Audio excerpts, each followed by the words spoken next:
Hi and welcome back to the course. As I said before, in this section we're going to be creating a microblog. And in order to store the microblog posts, we're going to need a database. Another option would be to use a file and just save our posts to a file, but that's not something that you will encounter very often when you're working as a software engineer. So we're going to stick with a database, which is slightly more complicated. It will be a bit more work, but it will be well worth it when you do get it set up. So we're going to be using MongoDB, and in the next couple of videos I'm going to be going over why we're using MongoDB and sort of how to use it and things like that. It's really quite simple, in fact. I was very surprised when I started learning about MongoDB how easy it was to do pretty much anything with it. And in fact, installing MongoDB, which is what we're going to be doing in this video, is actually not that difficult either, although it does incur some work. Now, if you go to this link here, which should be linked under the video, in the instructions under the video, you will find that you can install MongoDB in all the different systems that you would expect. So I'm using Mac OS X, so MongoDB already tells me that I can download the Mac OS X version, and that's fine. You can also install it for Linux. If you're using a Linux distribution, simply select your distro here. I'm sure you don't need any help with that. Most people will likely be using Ubuntu, so choose the appropriate Ubuntu version or whatever else you're using, of course. And also you can install it for Windows, and I'm sure that a lot of you are using Windows, and unfortunately Windows is the most complex of the installations, but that doesn't mean it's too difficult. So if we go to the installation instructions, which should be opening here momentarily as my internet fails in the best moment. There we go. I meant to have good internet, but it hasn't been working too well. Okay, so to install MongoDB on Windows, there are a couple things you have to know, which are here at the top, which starting with version 2.2, the current version of MongoDB as of this video is 3.0. So MongoDB does not support Windows XP. So unfortunately, if you're using Windows XP, I can't really help you with that.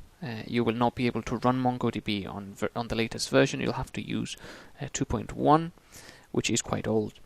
So I cannot recommend doing that. So if you're using Windows XP, what I do recommend is that you install Ubuntu in either your machine by dual booting or by using VirtualBox.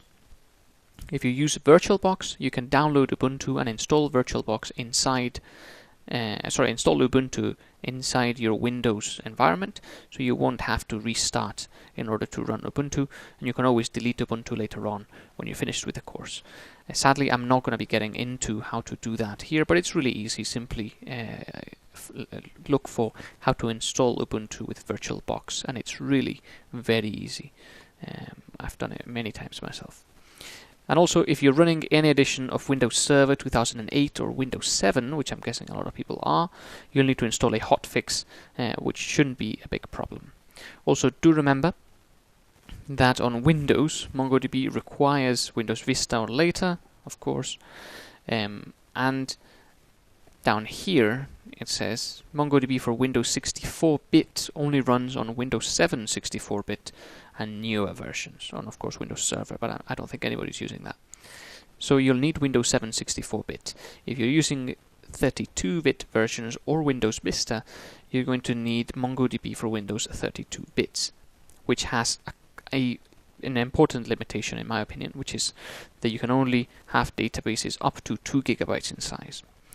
I'll use this time as well to recommend that you upgrade to a 64-bit version of your operating system if you are using a 32-bit version.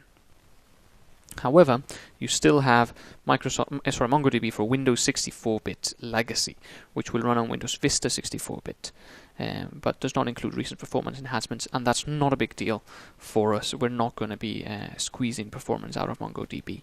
So, if you're using a 32-bit computer operating system, I'd suggest you upgrade to 64-bit unless your hardware cannot support it, which hopefully that's not the case.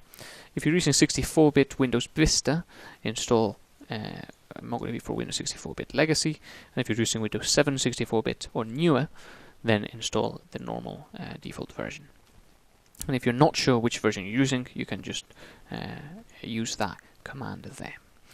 And after that, it's really not that difficult. Simply go back to the downloads page, download the appropriate version, that now you know which one it is, and then follow the instructions here, which are extremely thorough, and they are not very difficult at all. After you've installed MongoDB, you'll have a few files, one of which is MongoD, MongoD with a D at the end, that you can run, and that will start the MongoDB server in your laptop, or computer rather. If you do have any problems, let me know. It should be fairly simple to get it started, and this guide here is very, very good to get started with it. So, of course, do read through it and try to get that installed. In order to install it in Mac, I recommend we go to the Homebrew page, which is also linked below. And if you install Homebrew, Homebrew is a package manager, which means that once you install Homebrew, you can use Homebrew to install other things very easily. And in order to install Homebrew, you just need to copy that into your terminal.